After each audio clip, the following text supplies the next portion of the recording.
ففروا إلى الله إني لكم منه نذير مبين.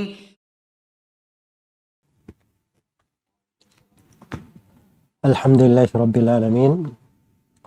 Wassalatu wassalamu ala al-mabuthi rahmatan lil alamin Nabiina Muhammad wa ala alihi wa sahbihi wa man tabi'ahum bi ihsanin ila yaumiddin, amma ba'd.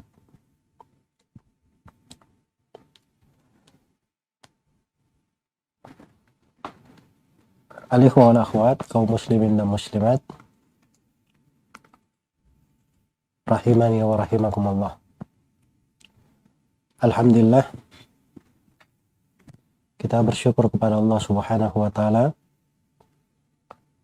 pada malam hari ini dipertemukan dalam sebuah majelis ilmu walaupun via online, tapi ini adalah karunia dan taufik dari Allah Subhanahu wa taala, apalagi untuk pembahasan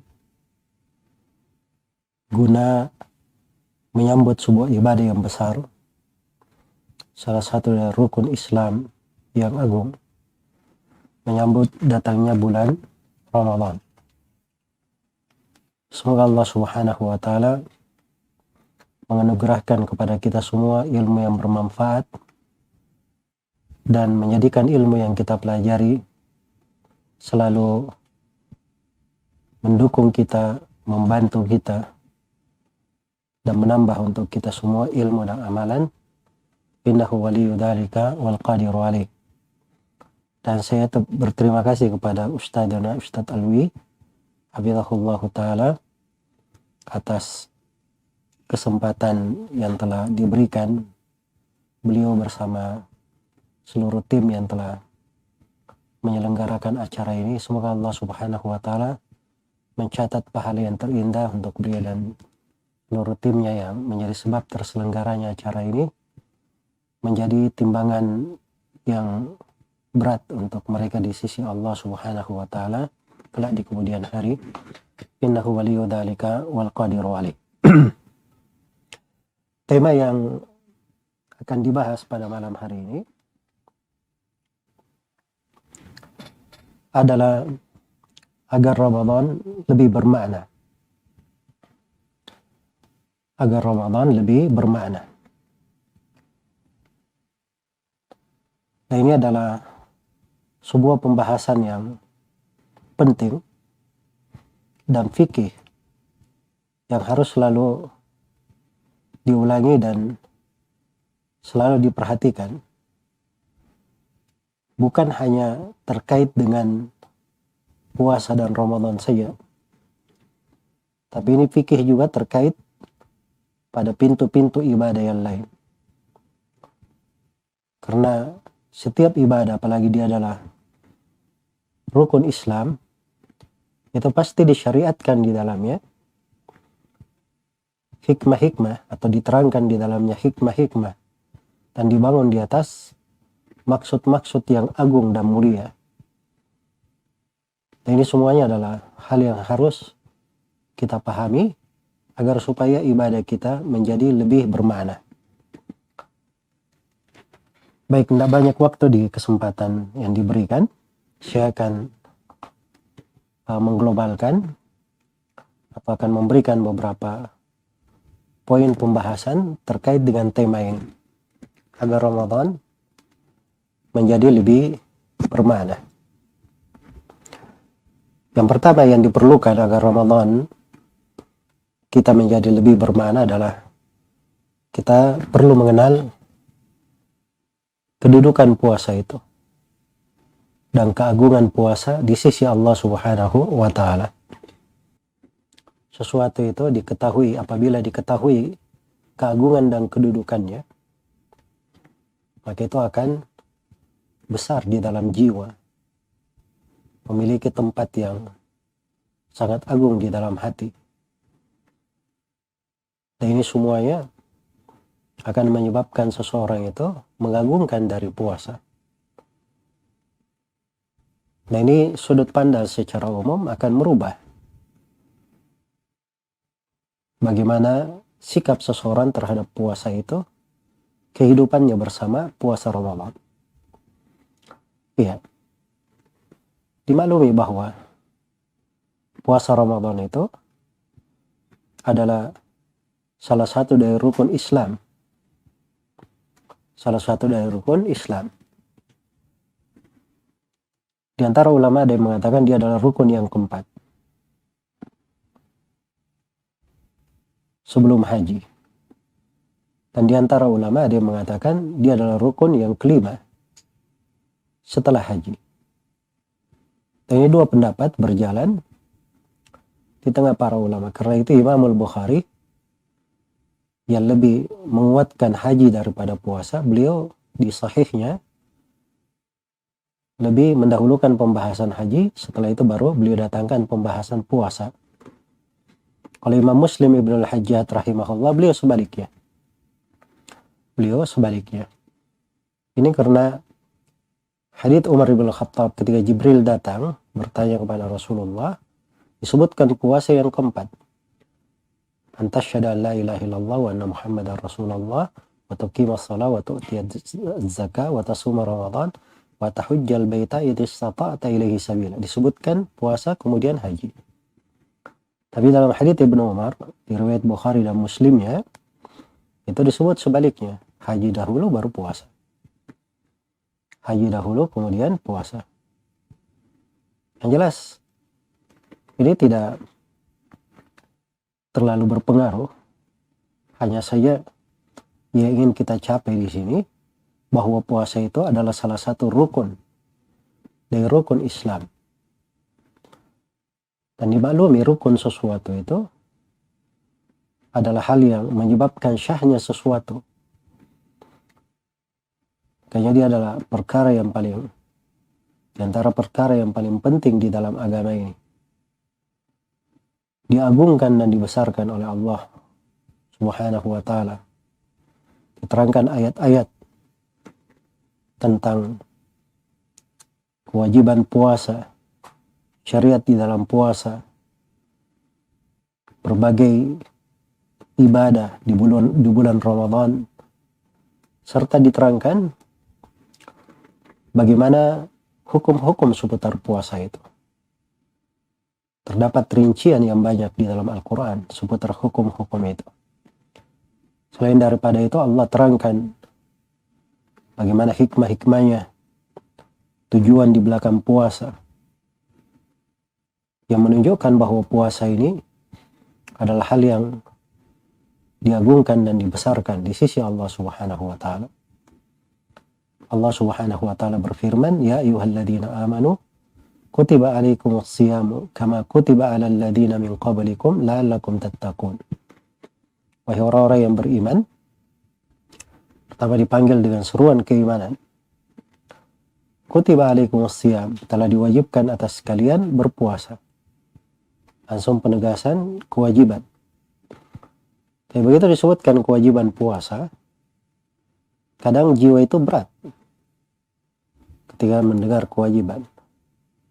Maka dari kelembutan Allah terhadap umat ini, diterangkan setelahnya hal-hal yang membuat mereka senang dengan kewajiban puasa ini, akan menyebabkan mereka ringan di dalam menerima perintah kewajiban.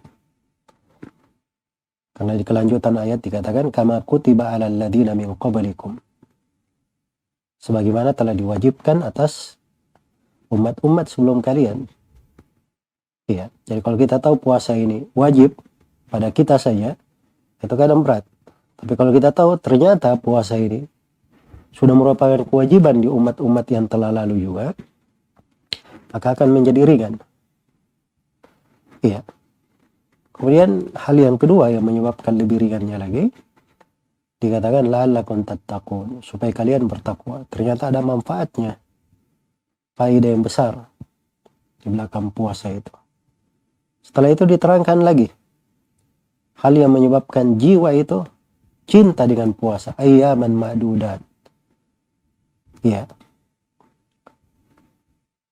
dia adalah hari-hari yang terhitung. Jadi itulah puasa Ramadan. puasa Ramadan. Dia adalah jumlah dari waktu dan hari-hari, atau dari hari-hari yang Allah Subhanahu wa Ta'ala telah bukakan untuk umat ini, dimudahkan untuk mereka di dalam menunaikan puasa tersebut. Iya, dimudahkan untuk mereka di dalam menunaikan puasa tersebut. Makanya diterangkan di belakang kewajiban puasa ini, diterangkan bahwa puasa itu ayyaman ma'dudat. Dia adalah hari-hari yang terbilang. Ma'dudat itu kalau bahasa Arab ya, disebut ma'dudat, itu jamak muannats salim. Dan jamak muannats salim itu di kalangan orang Arab disebut sebagai jamak qillah. Jamak yang menunjukkan sedikit. Jamak yang menunjukkan sedikit. Jadi hari-hari yang terhitung. Ya kayak pembahasannya itu ringan. Hari-hari sedikit.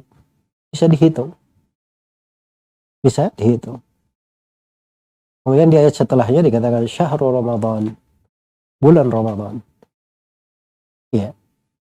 Ini semuanya hal yang membuat jiwa itu menjadi ringan menerimanya. Tapi dari sini kita bisa memetik agungnya puasa ini di sisi Allah.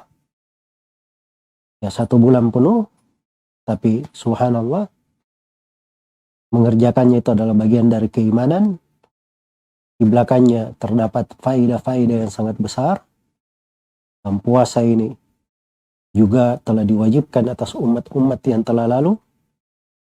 Dan bulan Ramadan secara umum, 1 bulan penuh, itu mudah untuk orang mengerjakannya. Tidak terasa kita memasuki bulan Ramadan, tiba-tiba sudah keluar dari bulan Ramadan. Umumnya seperti itu di tengah umat Islam. Jadi subhanallah, ini dari keagungan dan besarnya puasa itu. Apalagi kalau kita bahas tentang bagaimana keutamaan puasa dari ayat-ayat Al-Quran maupun hadits-hadits Rasulullah Sallallahu Alaihi Wasallam. Ya, ini akan tampak sekali kadar keagungan dan kedudukan puasa ini yang sangat besar di sisi Allah Subhanahu wa Ta'ala. Nah, kalau kita memahami hal ini, maka itu artinya kita akan melihat bulan Ramadan, menjalani bulan Ramadan dengan pandangan pengagungan, pandangan orang-orang yang akan memanfaatkannya dengan baik, jalan orang-orang yang ingin meraih segala kebaikan di dalam bulan Ramadan tersebut. Dan ini tidak diragukan pasti akan membuat Ramadan seseorang itu lebih bermakna, lebih bernilai. Dan akan lebih banyak pintu ketaatan yang bisa dikerjakan di dalamnya. Kemudian yang kedua, agar Ramadan lebih bermakna, adalah kita banyak merenungi dari hikmah-hikmah dan maksud-maksud agung di belakang pensyariatan puasa. Jadi puasa itu ada hikmah-hikmahnya, ada maqasid, ada maksud-maksud di dalam pensyariatan puasa. Ada maksud di dalam pensyariatan puasa. Dan subhanallah, pensyariatan puasa ini itu ada yang terkait dengan penjagaan terhadap agama. Karena ini adalah rukun Islam dari agama yang lurus. Dan di dalam puasa itu terdapat penjagaan terhadap jiwa. Sebab orang yang berpuasa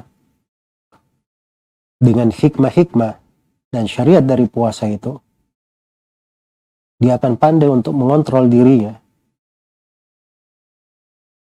Pandai untuk mengontrol dirinya. Karena makanannya, minumannya, syahwatnya dia tinggalkan karena Allah. Itu latihan untuk mengontrol dirinya. Iya. Ini juga penjagaan terhadap jiwa. Dari sudut dengan puasa itu dia akan lebih baik kesehatannya dan kebaikannya, dan dimaklumi bahwa puasa itu memberi manfaat dari sudut kesehatan.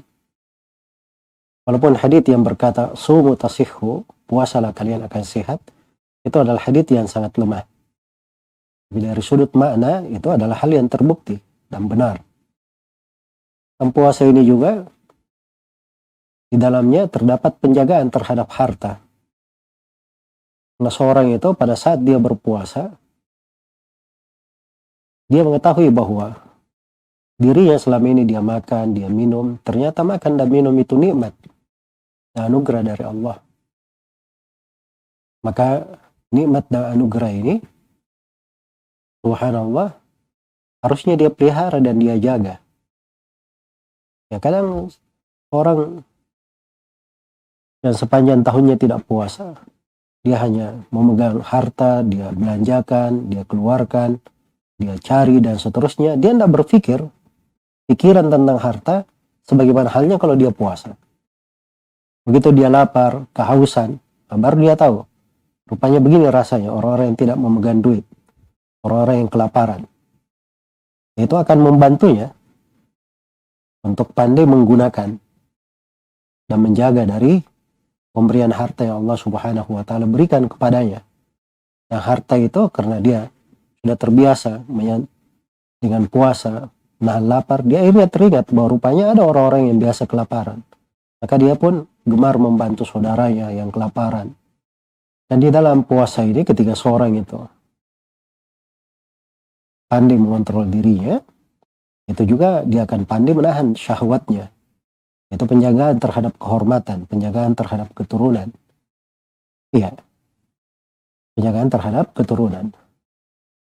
Dan puasa ini juga melatih seorang itu untuk berpikir dengan pikiran yang baik, untuk berpikir positif, untuk melakukan hal-hal yang baik. Dan itu penjagaan terhadap akal.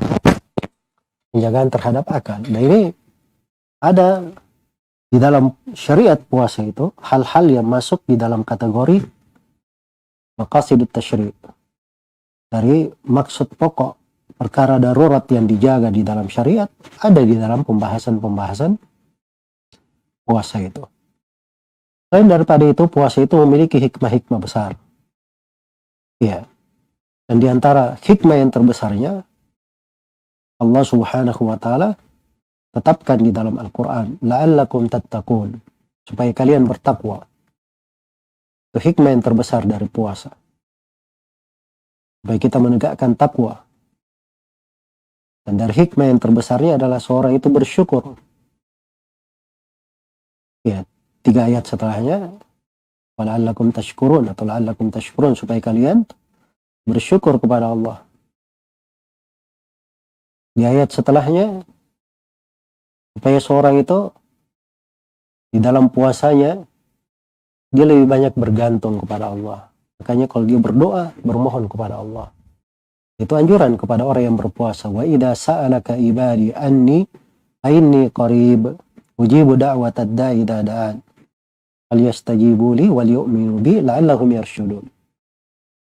Anjuran berdoa kepada Allah Subhanahu wa Ta'ala. Iya. Dan dari hikmah puasa ini juga adalah bagaimana seseorang itu dengan puasanya dia menata jiwanya, memperbaiki dirinya, memperbaiki akhlaknya, ya, memperbaiki akhlaknya. Karena itu ada di dalam puasa hal-hal yang dilarang. Melakukan hubungan suami istri itu kelihatan dari ayat. Hanya dibolehkan di malam hari saja. Artinya kalau di siang hari itu adalah hal yang diharamkan. Diharamkan makan dan minum. Dari terbitnya fajar subuh hingga terbenamnya matahari. Itu juga ada di dalam ayat. Ya. Nah, ini tuntunan-tuntunan ini latihan terhadap jiwa. Pendidikan.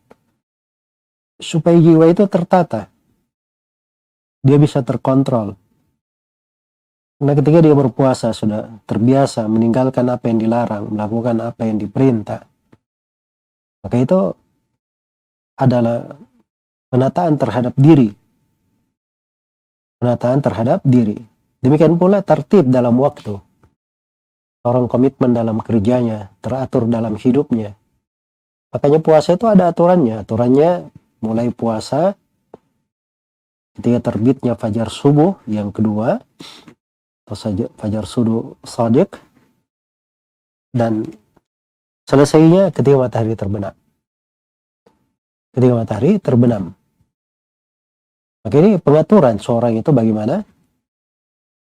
Dia tertib, rapi, teratur di dalam kehidupannya. Bukan amburadul hidup seorang itu. Ya, melakukan sesuatu. Ya, tidak ada aturan dan ketentuannya. Tapi dia tata dirinya. Nah, itu umumnya ibadah seperti itu. Puasa, sholat. Ya, ketika orang sudah takbiratul ihram sampai salam, itu mengikuti aturan. Sama dengan haji. Haji itu ada rutenya. Mulai dari Mina hari Tarwiyah, kemudian ke Arafah, dari Arafah ke Musdalifah, dari Musdalifah ke Mina lagi, kemudian ke Mina dia ke Mekah, kemudian balik lagi ke Mina, kemudian dilakukan mabit. Itu semuanya urutan-urutan. Kayak menata, latih, diri. Ya. Nah, itulah kehidupan seorang muslim. Kemudian dari rahasia puasa ini, dari hikmah ya, dari hikmah di belakang puasa ini melatih seseorang untuk bersikap adil dan pertengahan. Bersikap adil dan pertengahan. Perhatikan ya, syariat puasa ini berlaku untuk semua umat Islam. Yang kaya maupun yang miskin, yang raja maupun rakyat, pemimpin maupun yang dipimpin. Kalau dia muslim, semuanya wajib untuk berpuasa. Nah, itu Rasulullah SAW berpuasa sebagaimana para sahabatnya berpuasa. Iya. Ini menanamkan kepada kita semua prinsip dasar keadilan yang dijaga, dipelihara, semuanya berlaku terhadap umat ini. Ketentuan yang berjalan. Nah, itu penataan terhadap jiwa luar biasa. Kemudian puasa itu dilatih seorang itu untuk bersikap pertengahan. Karena itu puasanya itu ada makan sahur. Nah, dia puasa begitu saja. Dia buat dirinya kelaparan setengah mati. Tapi diberi makan sahur supaya dia mengambil kekuatan untuk bisa berpuasa. Waktu berbuka, dia berbuka. Diperintah untuk bersegera berbuka. Karena itu sikap ekstrem kalau dia undur-undur berbukanya. Iya. Nah, itu Nabi SAW melarang menyambung puasa 2 hari berturut-turut. Dilarang oleh Nabi SAW. Iya. Ketika ada seorang sahabat atau 3 orang sahabat yang datang itu, Nabi SAW mengajarkan sikap pertengahan. Iya. Mengajarkan sikap pertengahan. Maka puasa ini melatih seseorang itu untuk bersikap pertengahan, seimbang, tidak ekstrim. Tidak ekstrim. Ya, karena itulah kalau kita lihat misalnya, kenapa ada orang-orang yang banyak berpuasa, banyak membaca Al-Quran, tapi tiba-tiba menjadi pelaku peledakan, terorisme, dan sebagainya. Jadi orang-orang yang ekstrim. Itu karena dasarnya dia tidak punya fikih terhadap ibadah yang dia lakukan. Karena itu ciri umum kaum radikal, mereka bersyirikat di dalamnya. Setiap orang yang radikal itu tidak ada yang belajar agama dengan benar. Tidak ada yang belajar agama dengan benar. Karena orang yang belajar agama dengan benar, itu dia akan tahu bagaimana indahnya agama itu. Orang yang belajar agama dengan benar dan diamalkan dalam hidupnya, itu akan membuat hidupnya itu menjadi kehidupan yang seimbang, pertengahan. Dan dia tidak akan melampaui batas. Iya. Dari hikmah puasa ini, di dalam puasa itu terdapat jenjang-jenjang penghambaan. Di dalam puasa itu terdapat jenjang-jenjang penghambaan dan maqamat ubudiyah yang sangat agung dan sangat besar. Mungkin ini kita akan lebih perluas nanti pembahasan yang ketiga nanti. Iya. Kemudian dari hikmah puasa yang patut kita renungi, bahwa puasa itu adalah pendidikan untuk kita terbiasa melawan syaitan, tidak menaati ajakan dan seruan syaitan. Nah, itu kata sebagian ulama, puasa itu mempersempit jalannya syaitan. Memang di dalam hadits Rasulullah SAW bersabda, "Inna syaitana yajri ibni Adam majrad dam." Sungguhnya syaitan itu berjalan di tengah anak Adam seperti perjalanan darah. Iya. Berjalan di tengah anak Adam seperti perjalanan darah. Jadi dia mengalir di dalam darahnya anak Adam itu. Nah, puasa ini ketika dia lapar, itu akan membuat pembuluh darah itu menyempit, dan itu mempersempit syaitan pada diri seorang. Nah, itu umumnya orang yang berpuasa itu lebih ringan melakukan ketaatan, lebih cepat tersentuh hatinya, lebih lembut pembawaannya. Makanya kalau dipahami fikih ini, bahwa seorang itu ketika dia masuk Ramadan, dia lihat di tempat-tempat, di situ dia menyelisihi syaitan, menyelisihi hawa nafsunya. Dan ini pendidikan besar juga dari puasa, dari hikmahnya. Puasa itu melatih kita untuk tidak menaati jiwa dan hawa nafsu. Innan nafsa la'ammaratun bisu' illa ma rahima rabbi. Sungguhnya jiwa itu banyak memerintah kepada kejelekan, kecuali siapa yang dirahmati oleh Allah. Iya. Nah, puasa ini melatih untuk seorang itu menahan dirinya, menahan jiwanya. Akhirnya akan membuat apabila hikmah-hikmah ini diperhatikan, tidak diragukan, puasanya itu akan lebih bermakna. Kemudian yang ketiga, agar Ramadan lebih bermakna, adalah seorang itu bersungguh-sungguh, berijtihad di dalam memperbaiki hatinya, di dalam membenahi hatinya. Karena hati ini adalah pokok dari kebaikan, dasar untuk segala kebaikan. Iya. Karena itulah memperhatikan kondisi hati sangat penting sekali. Dan Nabi SAW memberi isyarat-isyarat pada wijangan-wijangan beliau ketika beliau memberikan ketentuan atau keutamaan-keutamaan puasa. Seperti misalnya di hadits Abu Hurairah riwayat Bukhari dan Muslim dengan 3 konteksnya. Man shoma Ramadhana imanan wa ihtisaban. Riwayat yang lain, man qama Ramadhana imanan wa ihtisaban. Riwayat yang ketiga, man qama lailatal qadri imanan wa ihtisaban. Ghufira lahu ma taqaddama min dhanbi. Siapa yang berpuasa Ramadan karena keimanan dan mengharap pahala. Riwayat yang kedua, siapa yang melakukan qiyam, salat malam di bulan Ramadan karena keimanan dan mengharap pahala. Di riwayat yang ketiga, siapa yang berdiri di malam Lailatul Qadar imanan wa ihtisaban, karena keimanan dan mengharap pahala, akan diampuni apa yang telah lalu dari dosanya. Jadi pada semuanya disyaratkan 2 syarat. Imanan wa ihtisaban. Keimanan mengandung tauhid, wa ihtisaban yang menunjukkan makna ikhlas. Ini amalan hati. Iya. Karena itulah kita patut untuk memperbaiki kondisi hati ini. Karena itulah orang-orang yang berpuasa, kalau dia punya hati-hati yang memang harusnya dimiliki oleh orang yang berpuasa, maka akan indah sekali puasa itu. Orang yang puasa itu punya hati yang selalu bersyukur. Itu salah satu hikmah puasa, la'allakum tashkurun. Orang yang berpuasa itu dia punya hati yang memiliki rasa takut kepada Allah. Hati orang yang berpuasa itu dia memiliki harapan yang sangat besar kepada Allah Subhanahu wa taala. Hati orang yang berpuasa itu memiliki dari ketakwaan.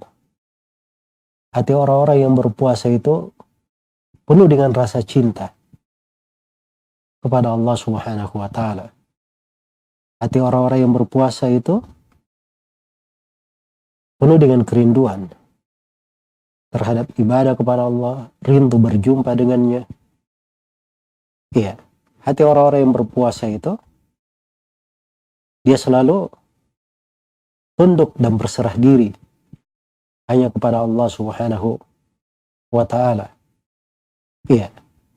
Kondisi-kondisi di hati orang yang berpuasa apabila diislah dengan bagus, ditata dengan baik, maka itu akan membuat ia menjalani bulan Ramadan berbeda dengan yang lainnya. Bahkan itu akan membuat Ramadannya lebih berpahala, lebih tinggi derajatnya, dan lebih agung kedudukannya di sisi Allah Subhanahu wa ta'ala. Iya. Nah, itulah para sahabat Nabi Shallallahu Alaihi Wasallam itu, mereka tidak mendahului kita dengan banyaknya puasa, banyaknya bersedekah. Mungkin sebagian orang di masa ini ada yang bersedekah itu dengan jumlah yang lebih banyak dari sedekah yang dilakukan di masa Nabi Shallallahu Alaihi Wasallam. Iya. Tapi mereka itu bersedekah walaupun dengan hal yang sedikit, tapi diiringi dengan amalan-amalan hati yang besar, itu menjadi tidak ternilai, mengalahkan sedekah orang yang datang setelahnya. Iya. Karena itu ada satu orang yang bersedekah dengan sepotong kurma, itu kadang lebih baik daripada orang yang bersedekah dengan berbukit-bukit emas. Ini harus dipahami bagaimana keagungan dan kedudukan amalan hati itu. Iya. Karena itulah bagi siapa yang ingin Ramadannya lebih bermakna, maka dia perhatikan, dia bersungguh-sungguh di dalam menata hatinya, memperbaiki hatinya. Hati ini itu letak yang dipandang oleh Allah pada kita. Innallaha la yanzuru ila suwarikum wala ila ajsamikum walakin yanzuru ila qulubikum wa amalikum. Sungguhnya Allah tidak melihat kepada rupa-rupa kalian dan jasad-jasad kalian, tapi Allah Subhanahu wa ta'ala melihat kepada hati-hati kalian dan amalan-amalan kalian yang dilihat. Hati ini adalah raja di badan ini. Kalau dia baik, baik segala hal. Ala inna fil jasadi mudghah, idza salahat salahal jasadu kullu, wa idza fasadat fasadal jasadu kullu, ala wa hiyal qalb. Ketahuilah bahwa pada jasad itu ada segumpal daging. Kalau bagus daging itu, bagus seluruh jasad. Kalau segumpal daging ini rusak, rusak pula seluruh jasad. Ketahuilah bahwa itu adalah hati. Hati inilah yang menjadi syarat seorang selamat pada hari kiamat. Yauma la yanfa'u malu wala banun illa man atallaha biqalbin salim. Hari di mana harta dan anak-anak tidak bermanfaat kecuali siapa yang datang menghadap kepada Allah Subhanahu wa ta'ala dengan hati yang selamat. Nah, ini untuk amalan hati perlu fikih, perlu dipelajari. Perlu dipelajari. Ya, dan tentunya ini kesempatan ringkas saya hanya mengingatkan kaidah-kaidah besar. Padahal ini adalah termasuk pokok yang paling agung ya, yang membentuk kebaikan, menyebabkan seseorang itu memahami ibadah atau melakukan ibadah dengan hal yang paling indahnya, dan membuat ibadah itu lebih berarti dan lebih bermakna. Iya. Nah, ini ada fikih tersendiri di dalamnya.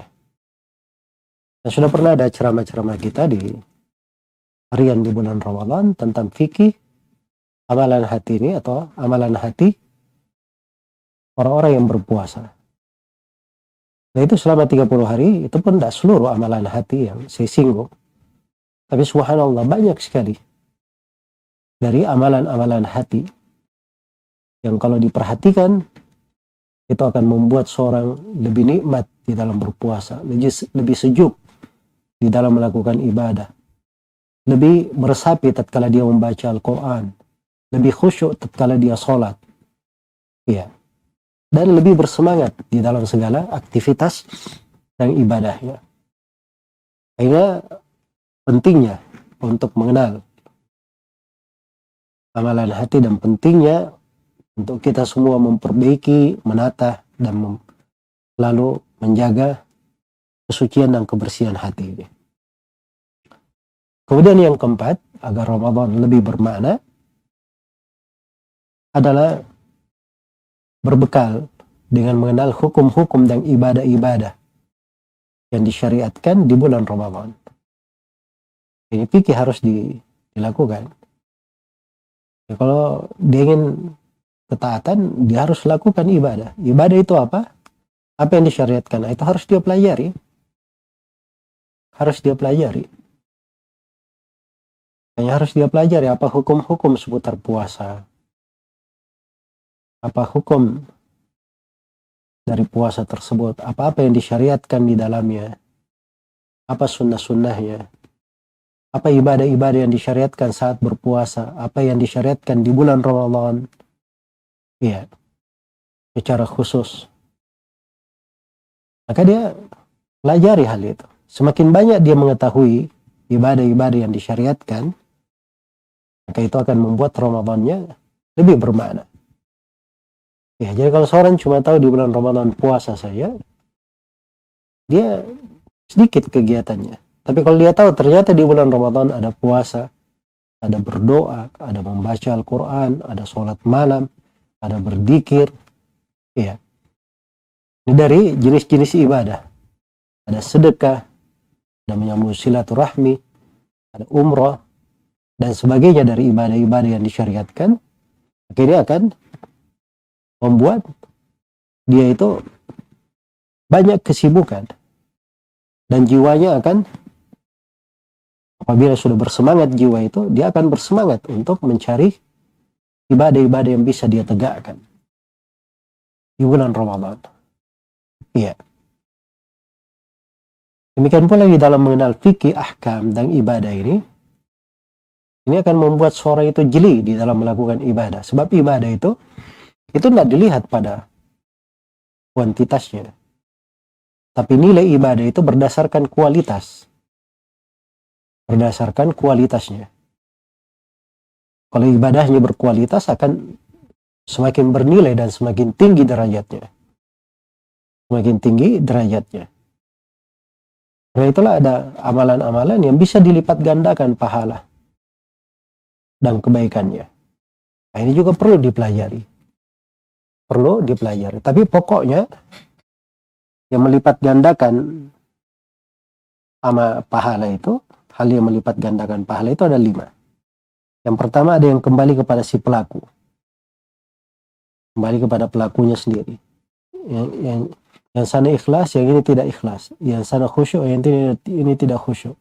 Itu berbeda kedudukan dan jenjangnya. Iya.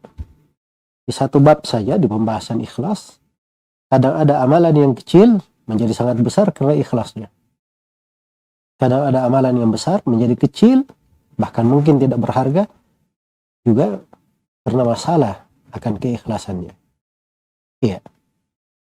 Maka ini kadang dilihat pada pelakunya. Nah, yang membuat pahala itu dilipat gandakan kadang terkait dengan amalannya. Amalannya itu sendiri. Ya, kalau misalnya dia bersedekah di bulan Ramadan atau melakukan buka puasa atau dia melakukan sholat malam, ya, itu ada bentuk pelipat gandaan. Demikian pula pada amalan-amalan yang sudah ditetapkan di dalam syariat di selain Ramadan ini. Ya.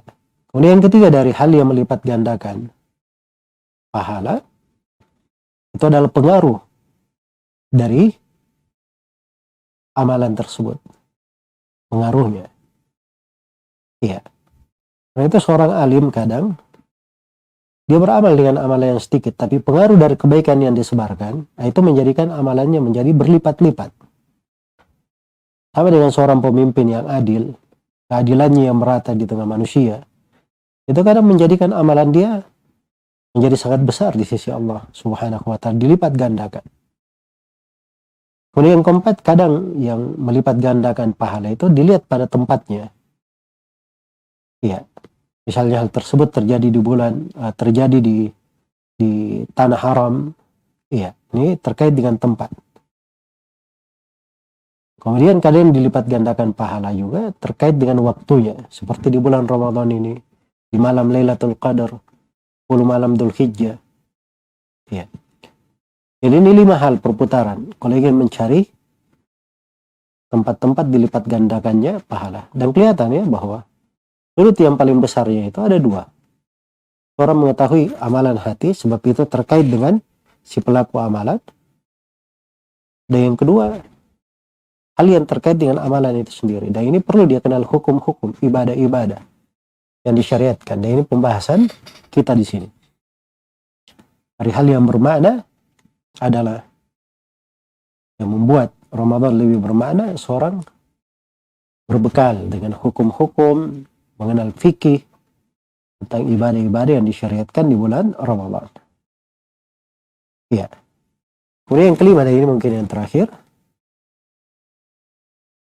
Yang kelima dari fikih amalan, dari hal yang membuat Ramadan lebih bermakna, adalah seorang itu menyambut bulan Ramadan dengan segala kesiapan. Dia sambut bulan Ramadan dengan segala kesiapannya. Jadi jangan dia santai-santai saja, mau masuk bulan Ramadan hanya bengong saja. Dia harus bersiap menyambut bulan Ramadan. Dipersiapkan segala hal. Dipersiapkan hatinya. Dia sudah tata, dia sudah perbaiki. Ramadan sudah mau datang, dia bergembira dengan hal tersebut. Itu amalan hati, bergembira dengan datangnya kebaikan. Dia bertobat dan beristighfar dari dosa-dosanya, sehingga dia masuk ke Ramadan di kondisi yang paling baik dan paling dicintai oleh Allah Subhanahu wa ta'ala. Iya. Kalau dia punya hutang-hutang, dia selesaikan, dia lunasi. Dia punya keterkaitan terhadap manusia, dia meminta maaf. Agar supaya dia masuk ke bulan Ramadan itu dengan kesiapan yang paling besar ya. Menyambut bulan Ramadan itu sebagai seorang hamba yang paling dicintai oleh Allah Subhanahu wa ta'ala di atas kondisi yang seperti itu. Maka dia sambut dengan persiapan. Makanya Nabi SAW sebelum beliau masuk Ramadan, beliau berpuasa di bulan Sya'ban, memperbanyak puasa. Sejumlah as-salaf menyebut bulan Sya'ban itu sebagai bulannya para pembaca Al-Quran. Sudah banyak membaca Al-Quran sebelum masuk di bulan Ramadan ya. Yang memperbanyak sholat. Ini persiapan untuk menyambut katanya bulan Ramadan. Iya. Maka kalau seorang bersiap dengan persiapan yang baik dan benar, maka ini akan membuat Ramadannya pasti lebih bermakna. Pasti akan lebih bermakna. Dan persiapan itu diantaranya adalah menata hati, sebagaimana yang telah kita terangkan. Dia mempelajari hukum-hukum yang diperlukan di bulan Ramadan. Iya. Di ustadz-ustadz itu, guru-guru, kalau dia mau masuk Ramadan, dia baca kembali buku-buku pembahasan seputar puasa. Karena itu perlu untuk selalu diingat, diperhatikan, direnungi, dicermati, dan selalu seorang memperhatikannya. Alhamdulillah sekarang ini banyak kemudahan. Seorang yang ingin pembahasan seputar Ramadan, fikih dan seterusnya, dia bisa lihat ceramah dari guru-guru yang sudah ada di media-media untuk dia kaji dan dia pelajari. Untuk kita sendiri, alhamdulillah, kita ada pembahasan sebenarnya tafsir ayat-ayat hukum terkait dengan puasa. Itu fikih ayatnya. Dan kita punya pembahasan tentang syarah hadits-hadits seputar bulan Ramadan dari Sahih Bukhari, dari Sahih Muslim, dari Umdatul Ahkam, dari Bulughul Maram, dari berbagai buku. Alhamdulillah sudah kita terangkan, bisa diketemukan. Juga dari fikih madhabnya. Ya, ada penjelasan Zadul Mustaqni tentang puasa, ada penjelasan Matan Abu Syuja tentang bab puasa. Dan berbagai pembahasan kita kaji dalam hal itu. Nah, saya ingin mempelajari masuk ke bulan Ramadan, dia menghadirkan dari ilmu-ilmu itu, dia muroja, dia ulangi, dia pelajari. Nah, itu bersiap namanya. Yang mempersiapkan. Orang yang mau masuk bulan Ramadan, dia misalnya tidak mau diganggu dengan pekerjaannya, mencari dunianya, dia sudah kumpul ya dari persiapan kehidupan dia di bulan Ramadan supaya dia konsentrasi ibadah saja di bulan Ramadan. Ada orang-orang yang seperti itu, subhanallah.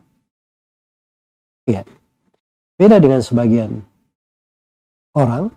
Kadang di bulan Ramadan itu nah ini peluang ini untuk berbisnis.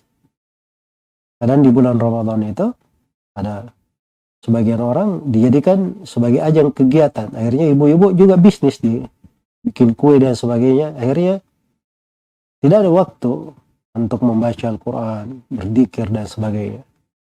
Itu bukan hal yang dilarang.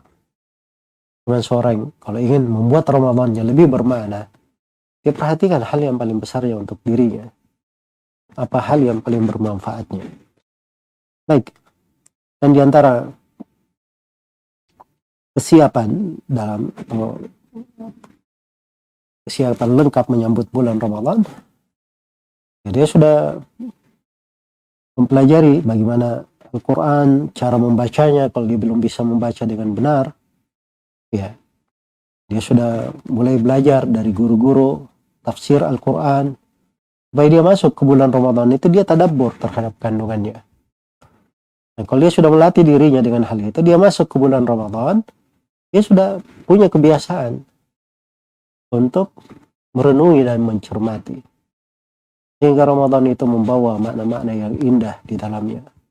Ramadannya bisa mengingatkannya akan hakikat dari kehidupan dunia. Ramadan itu bisa mengingatkannya kepada keagungan dan kebesaran Allah. Ramadan bisa mengingatkannya tentang bagaimana jalannya Nabi SAW dan para sahabatnya. Ramadan itu bisa menyebabkan dia berlari dengan sedemikian kencangnya, orang yang sangat rindu kepada Allah, kepada Rasulnya, kepada para sahabatnya, kepada negeri akhirat. Ramadannya itu membuat dia merahmati kaum muslimin dan muslimat. Ya. Jadi semuanya bisa masuk di dalam renungan-renungannya ketika dia memiliki dari bekal-bekal tersebut. Maka semoga apa yang kita terangkan di kajian ini dari 5 pembahasan agar Ramadan menjadi lebih bermakna, bisa menjadi manfaat untuk semuanya, membawa kebaikan untuk kita semua. Dan semoga Allah Subhanahu wa taala menganugerahkan kepada kita semua umur yang panjang, keberkahan di dalam hidup dan waktu, dan memuliakan kita untuk mencapai bulan Ramadan bimandihi wa karamih. Innahu waliyyu dzalika wal qadiru alaihi wallahu taala alam.